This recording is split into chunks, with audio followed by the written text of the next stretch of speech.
यहाँ चाहिँ हाम्रो अङ्कलले पुरा तरकारी खेती गरेछ, काँक्रो खेती गरेछ थाङ्ग्रा हालेर।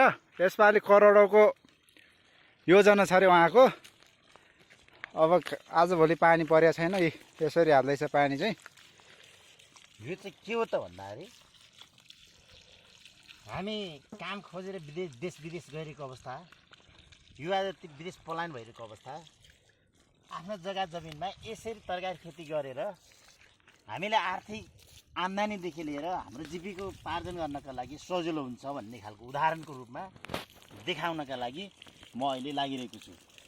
अलि बिरुवा चाहिँ टन्नै हाल्नुभयो क्या हो?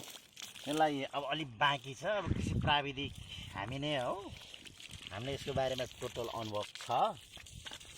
जानी नजानिकन गर्दै गर्दाखेरि अब अलिकति बढी छ, यसलाई बेडाउनु पर्ने आवश्यकता हुन्छ। थाङ्ग्रा चाहिँ अब अलिक पातलो भएको हो कि जस्तो लाग्छ मलाई। आगो पनि थपिन्छ भोलि पर्सि आवश्यकता अनुसार। यो कतिखेर के गर्नुपर्छ भन्दाखेरि समयले जे माग्छ त्यही दिन हामी गर्न तयार छौँ र गर्नु पनि पर्छ। आवश्यकताले यहाँ के मागिरहेको छ भन्ने कुरा हामीले हेर्दैमा थाहा हुन्छ। गर्दै गर्दाखेरि यहाँ थाँग्रोको आवश्यकता होला, अथवा यो बिरुवाहरू बाग्लो होला, अथवा मलजलको आवश्यकता होला।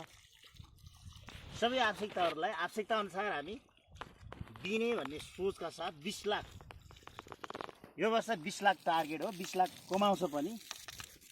एउटै पाटामा खेती गरिरहेको कृषकहरूले 6-7 लाख कमाइरहेको अवस्था छ भने यहाँ त सिङ्गोबारी लगभग 10 रोपनीको जग्गामा सिङ्गोबारीमा लगाएको छ। यो बिरुवा लगाएर लगभग 15-20 दिन भयो।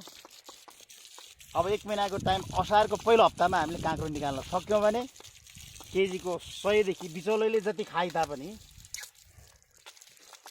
मर्दाले कमाएको नामर्दाले जति खाइ तापनि कृषकले